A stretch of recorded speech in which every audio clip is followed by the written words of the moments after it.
hunger for glory, feeds the desire, the courage to look for a challenge, to feed your ambitions.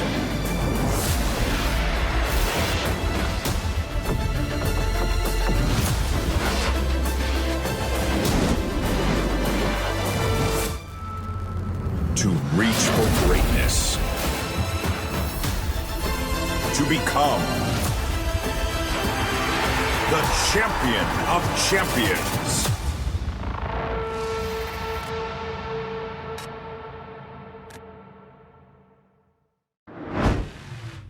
Hey guys, and welcome back to the CCT podcast. We have another interview for you today, a very special guest, someone that I've been wanting to talk to for a while. SPIIDI, you can see him on your screen there. He's been competing at CS at the highest level for years. You've played 7 majors, I think that's in total, and has now returned back to Germany with a full German team, and you guys have been dominating recently, and that's kind of why we got you on here, because we want to pick your brain. But firstly, before we go any further, how are you doing? CS2's just come out. You playing the game much? Yeah, hello guys, nice to be here. Thank you very much. To be honest, we were a bit late with starting with CS2 because we had to play ESC Advanced Playoffs until 2 days ago, so we didn't touch the game yet because we didn't want to like mix it, play CS2, then obviously you have to play an official at the night with CSGO, so we decided not to play it, so we started yesterday, every one of us, with playing. And yeah, I mean, you hear so much bad things, but to be honest, I have a lot of fun with it. Obviously, there are some like bugs or whatever they have to fix, and I hope they will do it. But obviously, with CSGO release, it was not different. So I hope they will just fix this, and then I'm totally fine with the game. Awesome. That's actually really good to hear, because I'm kind of tired of people just sitting here and being like, CS2's crap, CS2's all that. So I'm actually glad we've got some sort of positive opinion. And I think we are going to come back to that later. I think it'd be nice to round out the episode with a little bit of CS2 talk. But jumping straight into the interview, I want to focus the majority of this conversation on Alternate Attacks, your recent team, because if we looked elsewhere, I think we could be here for like 2 hours, because you've got such an extensive career. But just talking about joining the team, how did that all come about? Because you left Sprout after 4 years. Why did like Alternate Attacks make those changes? What kind of were they looking for that was different?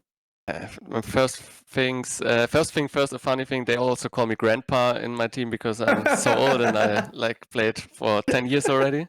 So it's totally fitting for this. Yeah, like after Sprout, after they didn't renew my contract, I knew 100% I want to continue as a player. I want to like show everyone that I'm still capable of this, for me, the tier 2 scene, to get in there again, because I always was playing there in the top 20 team, kinda.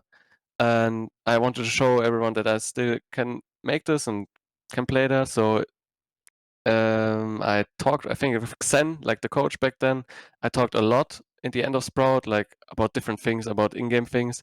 And yeah, and since then my contract didn't get renewed and they were like releasing players. It was just like the perfect match for this. We were talking so much about the game. We had the same view about certain things, and they were looking for experienced players because, yeah, I mean, they had skill, they had everything. They're also super advanced, but they're lacking of the calmness, the experience, and yeah, the best thing is to get a grandpa for this. So it was just perfect fitting, and Etex is like a big organization in Germany, and yeah, I could not say no. Like it was perfect for me. Yeah, I think it's a really interesting. I wasn't going to frame it of like you saying grandpa, but it kind of makes sense of like you like the other 3 players, like apart from you and Slacks, are fairly inexperienced, and they are playing, in my opinion, like the highest CS they've ever played. But just kind of before we get onto that, what were your general ambitions for this squads? Like obviously we're saying quite inexperienced players. Were you expecting to be hitting this kind of like top 30 level in 10 months? To be honest, I thought in the beginning it would be easier. Maybe I was like a bit too ambitious or too, I don't know, whatever, but it didn't work out in the end, but it's okay. I thought like we will make this top 30 in the first half of the year, because I don't know, I thought like we will make this. I was like super confident in everything. yeah, like obviously they were super advanced in things I didn't even like. I was so surprised how advanced they are as like in theory about the game and how they are thinking. But yeah, we had some problems in the beginning, some different views, and just some things were not clicking. But I know also, I mean, I played for so long, so many times. I know how much it could help if we just continue playing, like trying out Mm, different things, practicing, and don't change players because obviously in the beginning things didn't work out so good, so we could just change something. And but I was 100% sure if we just continue the grind, we will come there because everyone was giving everything, and that's like it's so important. And yeah, we just continue to grind, and in the end, yeah, right now we are not top 30 yet, but we are around the top so 30, and close. this is like yeah, it's super good. It feels super good to have finally achieved like close to the goal, but we had really good results, and we can be proud of ourselves about what we achieved in CS:GO. So I think, yeah, that's good for us. Yeah, it was actually a pretty good way to end off CS:GO. And you were talking about kind of like role clashes or roles not fitting, and maybe like a difference in the view of the game. Was this something that got ironed out during the player break, because you had the time? And also, could you kind of like explain what those differences were? I don't really think we talked about anything in the break. Like we just continued Okay. because at the end of the break, I think we played really good 2 weeks. Mm, Obviously, it was not too many officials, but the practice like were really good. We were clicking every. We knew just how we can play and how we can react to certain things. Yeah, we had in the beginning problems with like we didn't have too much aggressive plays. We were very passive. We were waiting for freeze to call, and also we were not really certain or sure what freedom we have as a player and what we should not do. Like, and these are the things you will that get out of experience in a team. Like the, the mid round calls you will just know exactly after a few times what can you add to this, which move mm. or how much room can you take as a person alone, and where should you just play a bit more passive and wait for the call. And in the beginning it was just too chaotic. We were not on the same line, and when you just play the map 20-30 times, you will just get a long way easier, and you just know it's like this what you always say, you know what the other thinks in this situation, and it's just not Yeah. like you don't just say it is like this. Then you can adapt or react like a bit faster, and this decides the round on decides, yeah, maybe the whole match then suddenly, and then you win. And when you win, you get confident, you get maybe in a honeymoon phase. It's easier when you win, obviously. I mean, this is like Yeah. in every sport, I think. Yeah, and I don't know if this ties into the point I'm going to make, but I feel like you have a lot more or from my perspective, if I see you in this team, I assume that you have a role just outside of being a rifler. Is that correct? Because you have all this experience. Are you maybe helping out in some of like the mid-round calls? And when you were talking about those like things you had to iron out, is that where your experience comes into play? I mean, it depends on the map sometimes. On some maps, I obviously I'm not in a position to make mid-round calls or Yeah. to just like, yeah, propose something, let's say it like this. But I think my role is more like I was in every team. I was always like the guy sacrificing a lot and baiting and clutching. Yeah, this is like my I don't know, like where I'm the best. When I can, Yeah.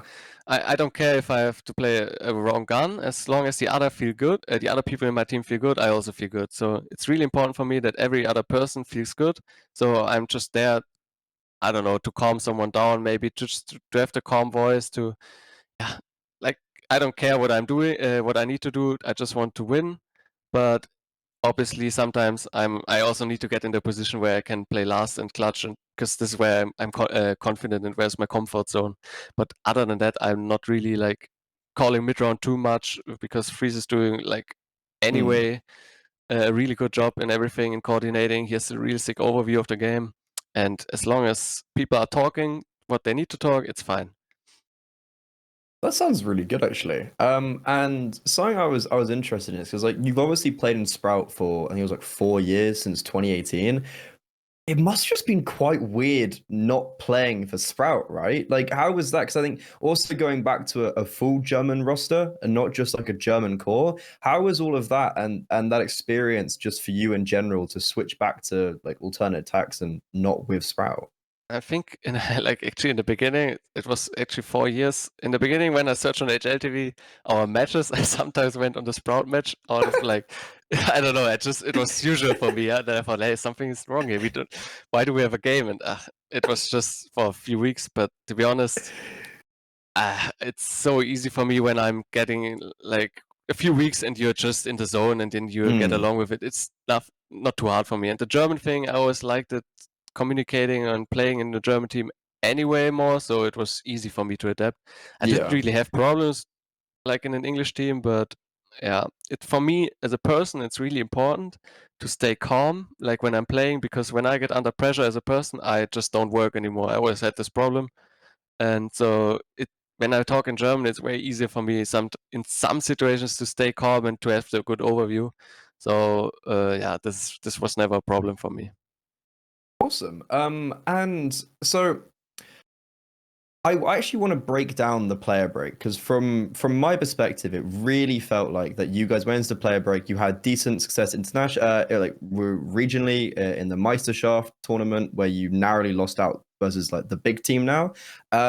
But you guys came out of that player break. You said you had those 2 weeks of maybe not too many officials, but you were still playing really well. Were you guys just taking a pure break during that player break and that helped you? Or what was the general overall scheme? Because it really feels like you've had two sections of the year. The first half of the year where you were like maybe top 100, and now the second half of the year where you're top 30. Like, what's happened there? Yeah, I'm 100% certain sure this break from the game helps you also a lot. Like Okay. obviously before the break we were also grinding a lot. We had also a lot of matches, but we just obviously lost more than we won. But like we didn't really like reward ourselves with the ESL Meisterschaft win, sadly. But after it was Mm, okay. Like we gave everything, we tried everything, and now we reward ourselves with this break and just like don't think about CS too much. At least for me, it's really important to have this off days to the break just to recover. To yeah, and obviously it's we'll all love CS and it's our job and it's our life, but it's not everything. So you need to yeah. somehow just slow your brain down and just enjoy being on the world. And yeah, definitely when you have 4 weeks off, I think we had 3 to 4 weeks off. I for myself, I moved like to a different place, so I had a lot of work to do there, and I just had anyway no time to think about CS. And yeah, it was also for me. I moved to a different place. Then the new chapter, the new second half begins. So it was maybe fitting. But yeah, I think Yeah. the rest. I mean, I cannot talk for them, but since I played with so many people, I'm pretty sure everyone has to have this break once. Cannot just Yeah. grind every day for I don't know months. You will get a burnout, or at least it will not be healthy for your sanity. So yeah, definitely this helped a lot. And since maybe we put that grind before already in, yeah, it was easier than after the break to just have this confidence to get into this honeymoon phase.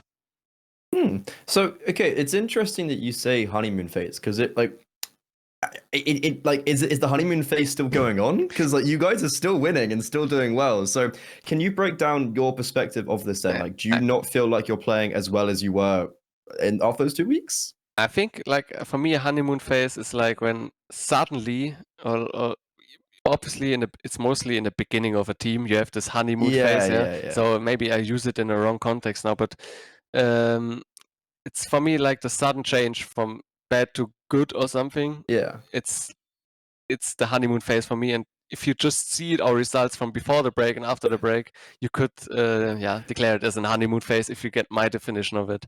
But Mm. obviously right now we had some worse matches the last weeks. But yeah, we also had a really tight schedule. I think we had like just HLTV matches. We had 16 maps in 1 month, but we had plus ECA Advanced, plus ESL Meisterschaft. Like it's obvious that you cannot win everything. So we had some. Yeah, I think the last 2 weeks were not too good, but now with the change of, but it's still okay for us. Like it was still a good Yeah. ending to CS:GO. But yeah, we have to see in CS2. Everything might change again. So maybe let's get another honeymoon phase. I was actually gonna talk about the national championships, because like later, because in the UK it's been a whole thing. So is Meisterschaft? Have you got one? Like, are you playing the last season right now? Yeah, we're like obviously it's the last official season, like from Yeah. ESL, because they don't want to like focus on this anymore. I'm pretty sure there will be something next year again, but uh, I mean I don't know yet anything, but I'm pretty Hmm. sure because we have people in the German scene that really care about it and they want something, so I guess Ah, they will okay. make it work somehow.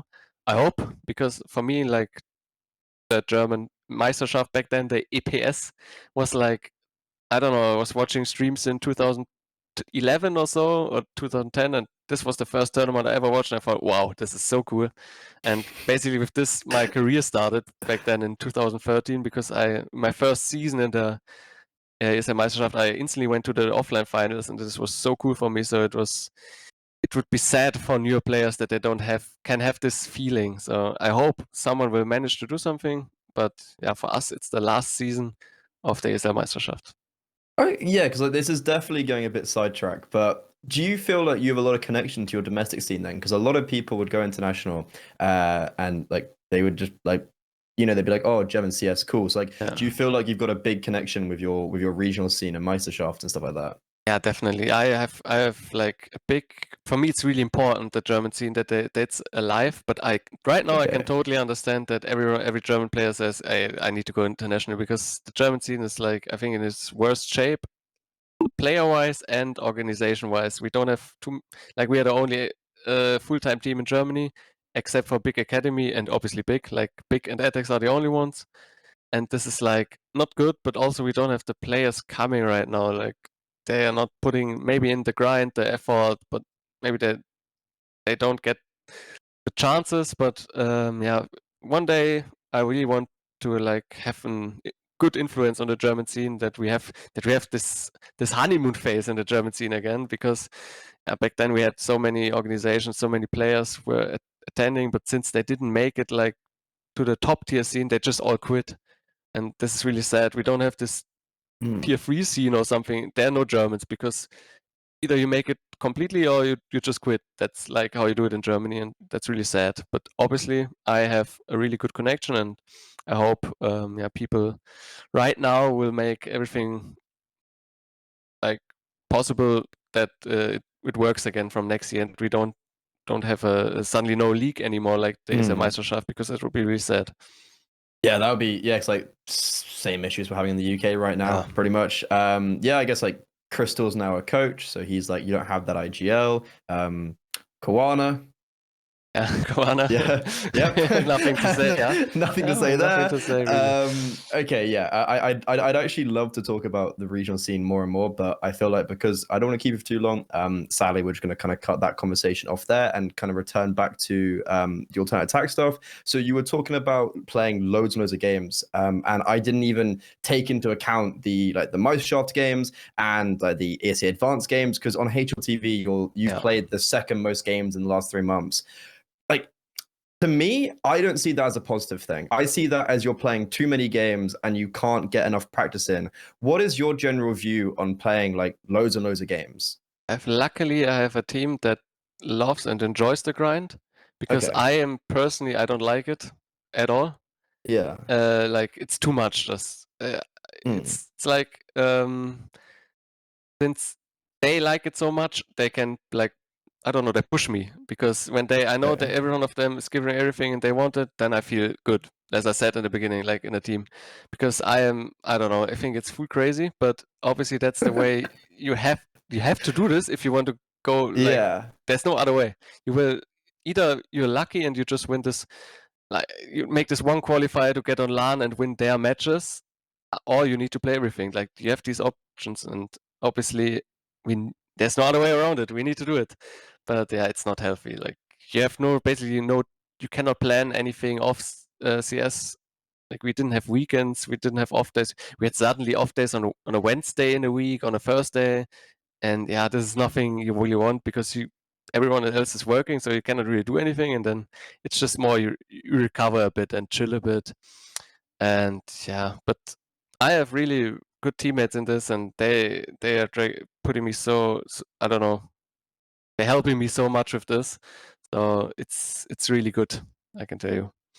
Yeah, that like it is. I don't think people would realize like how much it actually is because you've also got to practice around that. So speaking about practice, do you feel like you were talking about maybe not doing so well in these last few weeks? Do you think because you were playing so many games that you haven't been able to practice as much and like you haven't been able to develop almost? Yeah, I'm 100% convinced because Yeah. obviously you can try to fix it in theory, like after the match, but it's so hard. For example, if you lose a match, there may be some emotions, some discussions about rounds, and oh, someone is calling. Ah, I I just quickly I don't go. It's fine. I will call him back later. It No doesn't matter. worries. Yeah. Yeah. So you have these discussions, and then sometimes you just discuss about something that's not important for this next day where you have the next match because yeah, maybe it was a round where when we have different views, but it doesn't matter for the next day because we need to like have something else which is maybe more important to discuss and where we need to have solutions or fixes. But obviously, since emotions are there, and I don't know, it's really hard to really fix stuff from one official to the other without a practice day. At least for Yeah. me. But so I'm 100% convinced this is a big reason why we didn't play so good anymore. I mean, we didn't play so bad, but at least we had these little crucial mistakes that lost us then the matches. But I think I don't know. I think it's just so normal if you play so many matches that you lose Yeah. suddenly and then you have a bit of bad phase. Then you can practice again, hopefully, and then you just get up again. So I guess it's just normal. Yeah, like it's a really intense grind, and I like from my perspective, I see like you and Slacks, and I'm like, okay, they could kind of maybe handle this. Like they've been around long enough to understand what to do. But then, like, and I'd like to see your take on this because I remember I casted your game when you guys played 1-1 in the finals, and I clocked like halfway through. I was like, Freeze, Ozark, and Perks. This would be their biggest result if they win this event. Like, how do you find that? Like, are you surprised they three have done so well, continuously like playing against these top teams and going from like top 100 for the last year, I think it pretty much was, to then now like playing top 30 Counter Strike and also like holding their own very well. Yeah, I'm actually fully surprised, but I don't feel often like nerves or how to say it, like that they're nervous or something. Yeah. It's really crazy. I mean, for me, I can just compare it always to myself since I anyway had a lot of problems with being nervous back then. Obviously, I was way younger than they are now. Maybe that's also like a difference because they are 25 Mm. all or 24 and I was Yeah. 18, 19 and this was like full crazy for me. I was shaking sometimes. But yeah, I don't really feel it for them. So I think it's really, really cool and it helps me also to stay calm and help them staying calm because when they are stressing out, when everyone would stress out, it would be also hard for me maybe sometimes. But yeah, this is like really, really, really cool, and I think it's also a big reason why we get more consistent because we don't have this nerve problem, and it's just yeah, we do mistakes. Obviously, we are not top 10 players, so we just do mistakes, so it's fine. Yeah. Okay. And so I actually just want to touch on what you're saying about nerves. So that seemingly is, you've brought up a few times, like that seemingly was maybe an issue at some stage in your career. I know it might have been quite a while ago, but how was that actually like, sorry, how did you actually deal with that? Like, how did you overcome that and are now in a position where you go to a cologne and you don't feel nervous? I think I don't know. I think I got older and wiser. Let's say it like Yeah. this. Maybe also the experience. Yeah, I played so many maps. It's incredible, and yeah, I enjoy life. Like for real. Back then, I also enjoyed the life, but right now I can Yeah. really say like I enjoy being alive today, and I love the life. So I don't want to, yeah, have a bad feeling or being nervous. I don't. There's no reason for me. I learned this. I don't know how, Yeah. but it was just obviously when there was maybe some important matches where I was feeling a bit nervous, but obviously because of the importance of the match, I know this is like so important for everyone. But yeah, I just sometimes I think like, hey guy, there's this one. I know we have one fan, and it's so crazy that I have a fan like or my team I'm playing in has a fan that's just taking his time to watch this match from us. And I think this is so cool. And whenever I think about this, I enjoy it again to play because, like, yeah, this is just, I don't know, I could never imagine of something like this. Someone just taking his free time to watch the match for me.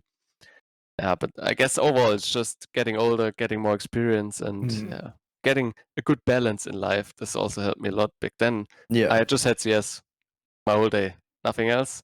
And now I have my girlfriend, I have friends, I have good real life, and this definitely helps me a lot. Oh, that's really good to hear. That's actually very good takes. I think that's something that a lot of people struggle with in esports. Of like you get tunnel visioned onto the grind, and you don't actually take the time to do other things in life. Yeah, I completely forgot that you're what top 4 rated player. So you've got the 4th most maps Almost, yeah. on HLTV. Yeah, I've just looked at it there. Completely forgot. I was like, wait, doesn't SPIIDI have loads of maps on HLTV? Yeah, top 4. I guess that kind of helps with nerves and just getting the reps in when you when you literally have 2,300 maps on HLTV. But just looking a little bit to the end now and to the future. You were talking about maybe like this unrelenting grind. CS2 is kind of like halted everything for a few seconds. I feel like there's been like 2 weeks now, 3 weeks of just everything's kind of like stopped. Is that actually helping you guys that you can just fully just like actually practice now for a couple of weeks? Yeah, that's actually really important for us because, as I said, we were super late in comparison to other teams to even play it. So we definitely need to obviously grind now, but grind in the practice mode. Yeah, I think it would be like it could be a full disaster if we have to play next week officials because yeah, we you need to check out every grenade. Again, some grenades you cannot even throw because it doesn't make sense anymore. Maybe because of the buildings, everything changed. Kinda. Obviously, the game is still the same. It's not like that big difference from CS Source to CS:GO or something like this. Yeah. But still, there's so many things that changed, and I'm pretty sure some things we don't even know that we need to change because obviously we just played for ourselves the last 2 days. Matchmaking phase, that you just rush in to play a bit and just aim a little bit. So I think the real problems will come next week. So it's really important that we have maybe even another week to play and to practice. Yeah. Actually just gonna coin the phrase you used there, aim a little bit. Like, what is your view gonna like do you have a view on what the landscape might be? Because a lot of people are saying that the next few months might just be these guys who run around and aim and people can't do anything about it. Like, what are your general thoughts on what might come for the next couple of months with CS2? I think it could be definitely crazy. I don't know if it's like this with I mean, right now there's like this big Pika's advantage, like even more than in CSGO, but you don't know if it's just suddenly gets fixed with an update that it's, I don't know how, but maybe suddenly gets fixed. But obviously, if it stays like this, Orbs right now, like I watched with Slacks the stats, or Slacks watched the stats, and I also watch it then. And every AWPer has right now its problems, their problems. So yeah, you can clearly see that it should be because of everyone is dry peeking everything. But obviously, since there are also new possibilities in game, maybe some teams just have a few extra pieces or like pocket strats. They suddenly surprise. Then you have Emma 12 suddenly. So I don't know if it's just the aim people will dominate, because I'm pretty sure there are also like other possibilities and to redesign the meta right now, and might get changed from week to week because there are not too many matches yet, and what I saw is like not too good yet in CS2. So I think the next weeks will just decide the meta, and it will get from week to week like different probably on maps. It's gonna be the Wild West, and Yes. I'm all here for it. You just mentioned the MR12. What are your thoughts on that? Because I've only casted one series on MR12, and it is crazy how much shorter it is. Like, I did not realize how, like, it's 3 rounds a half. It changes everything in my perspective. What about like you? Like, where do you think it? Like, do you think it's good or bad? Yeah, I think it's definitely a cool change, but like everyone says, the economy is not set for this yet. So yeah, I don't think they will just continue like this. I think they will change something, but I played the matchmakings a lot the last days.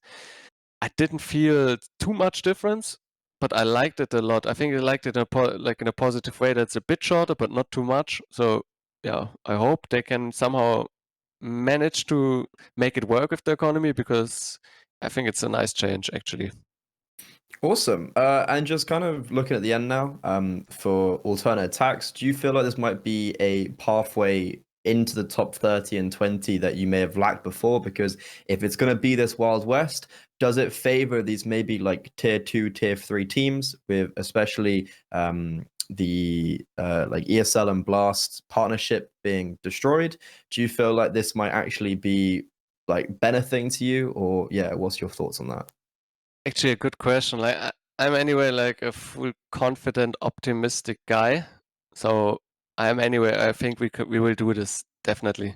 But if you think on the objective way, we were on a really good path. Like we had this Yeah. consistency, and finally we were at a really good map pool. So I think if you look objectively on this, it's not good for us right now, because maybe we don't know what problems we will have now the next weeks.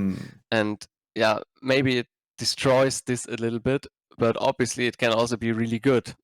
But I think overall you could say it's not the good timing for us, because we were on a really like on the up on the way up. So Yeah. it was already good for us. So let's see. Yeah, I'm hyped for it. I'm anyway open for new things. I love it.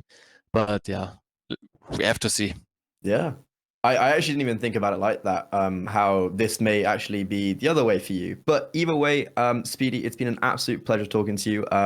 You guys have been playing so well recently, and hopefully with the CS2 tournament starting up again, hopefully you guys can continue that trajectory. So thank you so much for joining me, and also everyone at home, thank you so much for watching me. Watching this interview, watching the podcast, and I will see you guys next time for another interview, and make sure to check out all the CCT tournaments and games that are going on currently. So with that, thank you guys very much, and I hope you're enjoying CS2. Thank you. Bye-bye. I have a very complicated job, but I love simple things so much. One move, one push.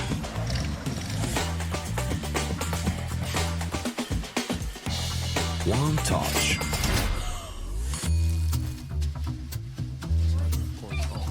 One love. One click. One XBet. Trying to get the skin of your dream for a long time but can't get it in any way? On our website, you have a unique opportunity to get your favorite knife. Users on our site can hand out skins themselves, and participants need to fulfill some simple conditions. For example, watch a video or buy a case on our website. After that, you automatically become a member of the distribution. Go to the user giveaways tab and do what you like. Hellcase,